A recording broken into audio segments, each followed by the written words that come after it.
I want to be the best, simple and plain. And to be the best, you have to win. And that's why I play the game. And that's what drives me. If I got to fight to get you in the gym, that's a problem. That's a problem. You want players that are gym rats, players that want to be in the gym, that want to work. And then from there, you build on top of that. But if you're lazy, man, I don't want to talk to you. I don't want to deal with you. You're going to make me feel dumber. You know, you're going to lower my level. I don't think so. You can go over there. This guy is the best. How does that make you feel? I know you're kind of chuckling now because we can joke. All right. This is a really messy video. I might actually make a live out of this. I don't give a fuck.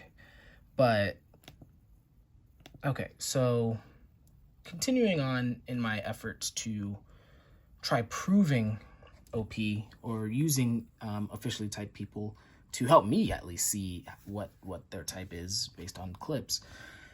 So this is very insightful, right? This is very insightful about DI. So Kobe, and here's the thing, Kobe's an observer, right? But he's just really fucking honest, right? So what's going on there? So I want to be the best, right? And to be the best, I have to win. And in order for me to be the best, I have to work extremely hard. And I only want to surround myself with other people that also want to be the best and are willing to work to become the best.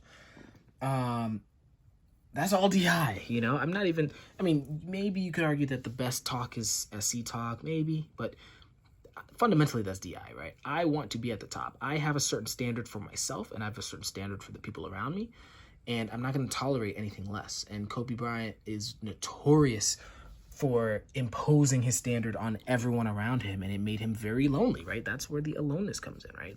That's why it's part of the definition. You know, but the trade-off is that, you know, although he died, you know, tragically young, he did die as one of the greatest of basketball players of all time, and he died as an incredibly inspiring figure, right? Okay, so what does this teach? What does this teach me? Let's kind of keep it that way. So for me, I'm double activated DE. Being the best, I mean, I've definitely bragged and said very reckless things out loud, claiming that I wanted to be the best. But, you know, let's be honest. It's like I never put in the necessary work and the necessary social sacrifices even to become the best, right? And this is something that, you know, Kobe Bryant actually criticized a lot of other players in the NBA during his time for, where he's like, everyone dreams of being the best, but then you catch them going on vacations with other basketball players, you catch them prioritizing their family, and this is where it gets like extremely dark, right? He's like, you know, prioritizing family, prioritizing friends, prioritizing, you know, money even. And Kobe's like, you know, there are inherent sacrifices to being the best, and if you're not willing to make those sacrifices, even the ones that, you know, socially you would be looked down on for making those type of sacrifices, especially when it comes to like marriage and children and things like that. Kobe is very clear on, hey, you know, if you're not willing to live up to this harsh, almost idealistic or unrealistic standard, and if you're not willing to make the sacrifices, you're just not gonna beat me, right? Because Kobe was, for better or for worse, he was willing to cut everyone off, everyone and everything off that was unrelated to his, you know, his DI mission to be the best basketball player, or one of the best basketball players of all time. And so this is something that scares me, because I've felt that calling probably for most of my life, and I've just been running away from it, right? I grew up in a very conservative religious environment, and so I was very immersed in Christian mythology. Oh, not mythology. I'm not say that to get in trouble, but Christian stories, Christian, you know, imagery and things like that. And so, and one of the things that always stuck with me in my personal life, and I used to say this, is like I always knew that I was being called to a Garden of Gethsemane moment, right? Where so in Christianity, so Jesus Christ, you know, Son of God, Savior of the world, right? There's a moment in his story where he's in the Garden of Gethsemane, right? And he has all his disciples, but they're all asleep. And Christ is like literally sweating blood in the story, right? in excruciating emotional pain, physical pain, because he knows he's called to die, right? He has to die in a very excruciating, painful, and embarrassing manner, in order to fulfill his destiny as the savior of the world, right? And, he even prays to, I guess, God the Father or himself. I don't know how it works, but he prays to God the Father, let's say, and he's like pleading, take this cup of suffering from me because this is too much, right? The sacrifice needed to become this identity of savior of the world is too much, right?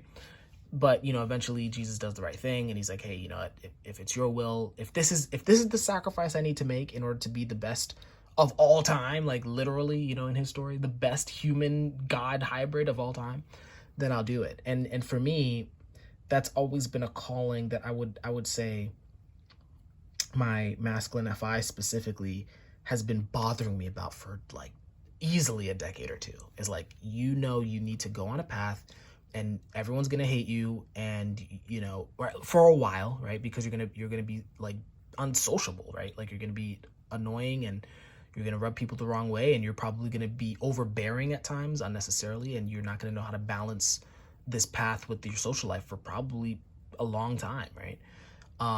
And I've always been avoiding it and afraid of it, but the trade-off, Kobe's absolutely right. Like the trade-off that I had up until very recently is, if you just distract yourself from that call or that Garden of Gethsemane moment in my let's say world, if I just run away and just spend time with friends and play video games and hang out and whatever, like there's an emptiness inside there's nothing that feels as satisfying as finishing the task you were called on this planet to finish. And so that's probably the biggest takeaway that I can get from this exercise, right? Of seeing Kobe Bryant, of seeing his DI very clearly, and then just trying to apply it to myself and to my life, right? It basically means that my DI is calling me to suffer, or not really, but it's calling me to make the necessary sacrifices in order to be as great as I know I am meant to be.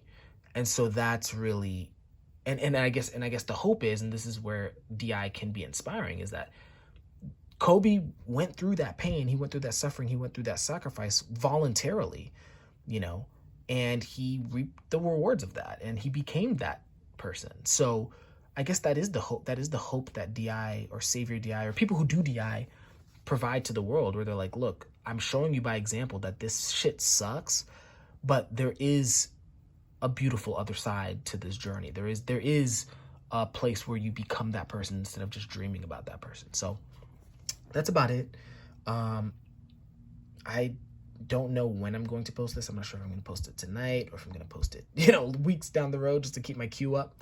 But whenever you watch this, I hope you guys are doing well. And if you have any other feedback, on that clip, which I'll add in the description, or about anything I said tonight, I'm not TI. I don't care, like, if I'm wrong, like, so just let me know in the comments, and, we can have that dialogue. So other than that, hope you guys are doing well whenever you watch this, and I will see you guys in a bit. Take care.